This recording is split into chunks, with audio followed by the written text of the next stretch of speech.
दोस्तों नमस्कार, स्वागत है आप सभी का। एक बार फिर से चली जानते हैं राजस्थान की ताज़ा खबरों को। लेकिन उससे पहले अगर आपने अभी तक इस चैनल को सब्सक्राइब नहीं किया तो सब्सक्राइब कर लें, जिससे कि आपको राजस्थान की ताज़ा खबर रोजाना मिलती रहे। सबसे पहली खबर, राज्य में अतिक्रमण को लेकर अभी लगातार अभियान चालू है और जेडीए ने 9.5 बीघा भूमि पर 4 नवीन अवैध कॉलोनियों को ध्वस्त किया है। जयपुर विकास प्राधिकरण के द्वारा जोन 14 में निजी खातेदारी की करीब 9 बीघा कृषि भूमि पर 3 नवीन अवैध कॉलोनियों को प्रारंभिक स्तर पर ही पूर्णतः ध्वस्त कर दिया गया। और बता दें कि भूमि पर बसाई जा रही नवीन अवैध कॉलोनी को लेकर पहले नोटिस जारी किया गया था। अगली खबर, ट्रैफिक जाम में 10 मिनट तक फंस गए थे राजनाथ सिंह और प्रियंका गांधी। नाराज केंद्र ने मांगा है राजस्थान सरकार से जवाब, कहा कि क्यों हुई ऐसी लापरवाही। राजस्थान में दौरे के दौरान रक्षा मंत्री राजनाथ सिंह और प्रियंका गांधी की सुरक्षा में चूक को केंद्र सरकार ने गंभीरता से लिया है और केंद्र सरकार की ओर से राज्य सरकार को लिखे पत्र में मामले में दोषियों का पता लगाकर की गई कार्रवाई से अवगत करवाने को कहा है। और ऐसे में अब सवाल उठ रहे हैं कि सुरक्षा में लापरवाही बरतने वाले दोषी पर क्या गाज गिरेगी। अगली खबर, रामोत्सव को लेकर 22 जनवरी को नगर निगम ग्रेटर की छुट्टी। जयपुर में मनेगा दीपोत्सव, बंद रहेगी मीट की दुकानें। अयोध्या में श्री रामलला के प्राण प्रतिष्ठा समारोह के दिन 22 जनवरी को उत्सव मनाने की तैयारी की जा रही है। अयोध्या में 22 जनवरी को आयोजित होने वाले रामलला की प्राण प्रतिष्ठा महोत्सव के मौके पर जयपुर नगर निगम ग्रेटर में छुट्टी रहेगी और इस दिन अधिकारी कर्मचारी पूरे शहर में सजावट और दीपोत्सव के काम में जुटेंगे और इसके चलते आमजन से जुड़े काम नहीं होंगे।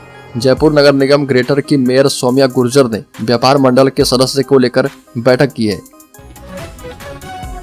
बड़ी खबर, सचिन पायलट ने कहा कि राम मंदिर में दर्शन करने के लिए किसी निमंत्रण की आवश्यकता नहीं है। राजस्थान के पूर्व उप मुख्यमंत्री सचिन पायलट ने कहा कि राम मंदिर में दर्शन करने के लिए किसी निमंत्रण की आवश्यकता मुझे नहीं है।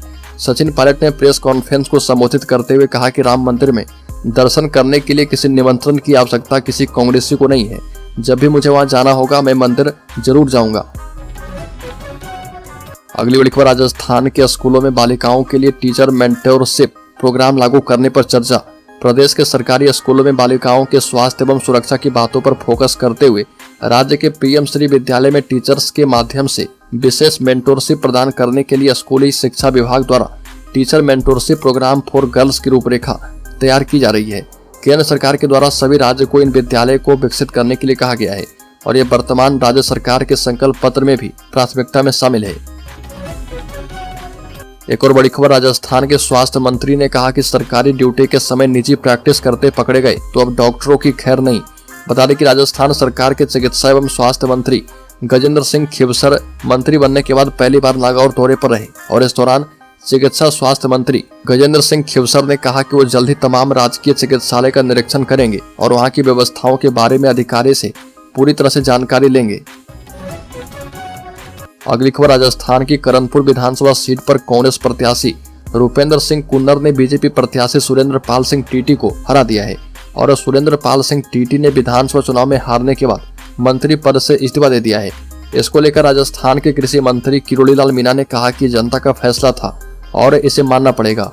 इस हार के बाद सुरेंद्र पाल टीटी ने नैतिकता के नाते अपने पद से इस्तीफा दिया है और मंत्री किरोड़ीलाल मीणा ने कहा कि एक चुनाव था और ऐसा नहीं कोई 5 साल में हार मिली है, 1 महीने में कोई सरकार विफल नहीं हो जाती है।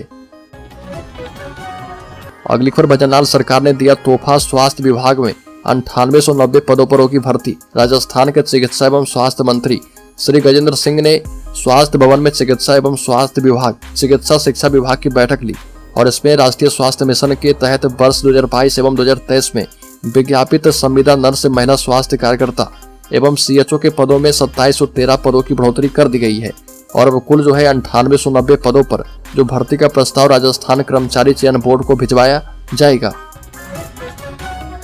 अगली खबर, भजनलाल सरकार ने लिया जमीन के बदले जमीन मामलों को लेकर बड़ा एक्शन। जमीन के बदले बेशकीमती विकसित जमीन देने के मामले में राजस्थान की भजनलाल सरकार एक्शन में आ गई है। सरकार ने जमीन के बदले जमीन संबंधित मामलों पर आगामी आदेशों तक रोक लगा दी है और यूडीएस मंत्री झावर सिंह खर्रा ने जेडीए आयुक्त डॉक्टर जोगाराम को इस संबंध में निर्देश देने को लेकर निर्देश दिया है। मुख्यमंत्री भजनलाल शर्मा के निर्वाचन क्षेत्र सांगानेर में भी कांग्रेस सरकार के कार्यकाल में कथित बड़े जमीन घोटाले की खबरें सामने आई थी।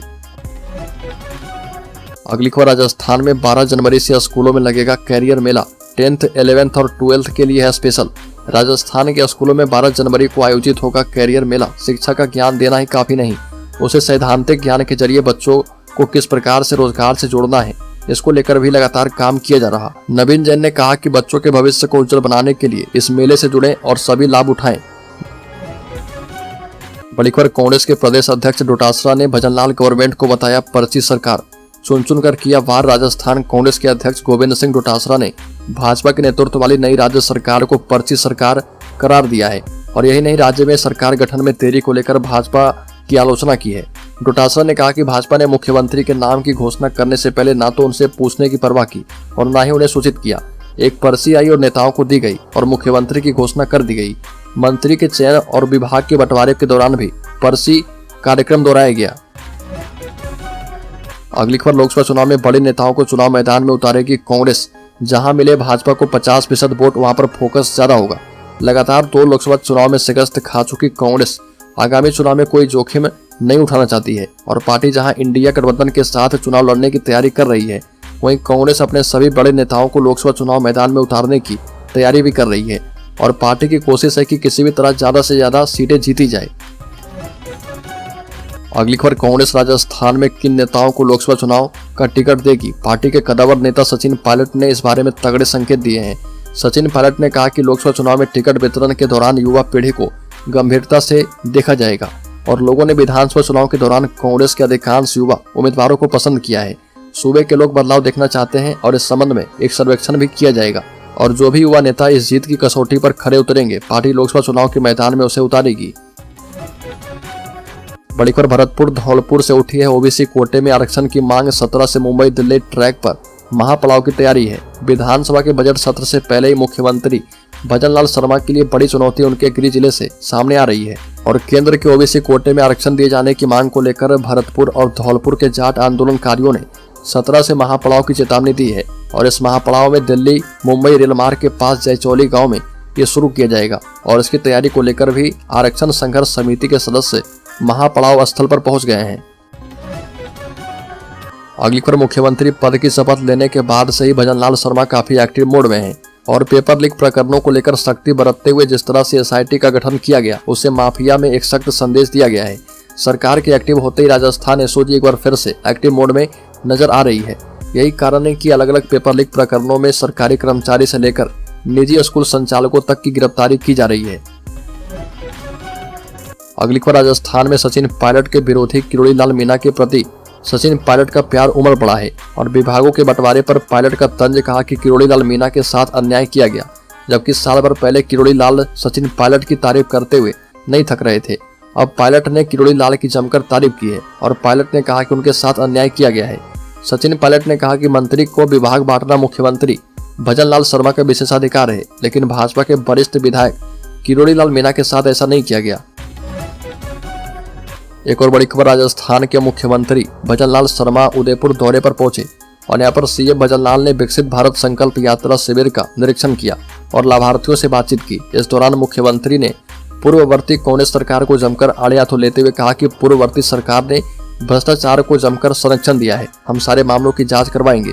और सभा को संबोधित करते हुए सीएम ने आगे कहा कि कांग्रेस कहती है कि हम योजनाओं के नाम बदलते हैं, हम ऐसा नहीं करते। कांग्रेस सरकार ने ऐसा किया है, हमारे अटल केंद्र का नाम बदलकर राजीव गांधी केंद्र कर दिया गया था। उन्होंने हमारी अन्नपूर्णा योजना का नाम बदलकर इंदिरा गांधी रसोई योजना कर दिया था, जिसे मैंने फिर से वही किया है। अगली खबर, लोकसभा चुनाव के लिए बीजेपी का खास प्लान, 18 सीटों पर दिख सकते हैं नए चेहरे। राजस्थान विधानसभा चुनाव में बीजेपी की बड़ी जीत के बाद अब पार्टी लोकसभा चुनाव के तैयारी को लेकर जुट गई है, जिसके लिए मंत्री के बीच लगातार मंथन किया जा रहा। संगठन से किसे हटाना है और किसे जोड़ना है, लोकसभा चुनाव के लिए किसे मैदान में लाना है, इस पर चर्चाओं का दौर जारी है और इसे लेकर बड़ी बैठक भी हो चुकी है। बीजेपी अध्यक्ष समेत प्रदेश के कई अधिकारी शामिल हुए हैं और इसमें मुख्यमंत्री, दोनों डिप्टी सीएम भी शामिल आने वाले दिनों में होंगे। बड़ी खबर, राज्य के जयपुर जिले में वाल्मीकि समाज का प्रदर्शन, कहा कि 3 दिन में भर्ती प्रक्रिया शुरू नहीं की गई तो प्रदेश भर के सफाई कर्मचारी हड़ताल करेंगे। वाल्मीकि समाज ने 3 दिन में सफाई कर्मचारी भर्ती प्रक्रिया शुरू नहीं करने पर आंदोलन की चेतावनी दी है। संयुक्त वाल्मीकि एवं सफाई श्रमिक संघ के नेतृत्व में सफाई कर्मचारी वाल्मीकि समाज ने स्वायत्त शासन विभाग निदेशक को 4 सूत्री मांग से अवगत करवाया और इस मांग पत्र में कहा गया कि सफाई कर्मचारी के 24,957 पदों की भर्ती प्रक्रिया तुरंत आरंभ किया जाए। नहीं तो 3 दिन के बाद पूरे राज्य भर के सफाई कर्मचारी हड़ताल पर उतरेंगे। साथ ही वाल्मीकि समाज उनका साथ देते हुए आंदोलन को अग्रसर होगा और इसकी समस्त जिम्मेदारी प्रशासन की होगी।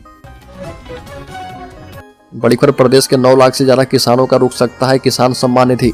प्रदेश के 9 लाख से ज्यादा किसानों का KYC सत्यापन नहीं होने से PM किसान सम्मान निधि नहीं मिल पाएगा।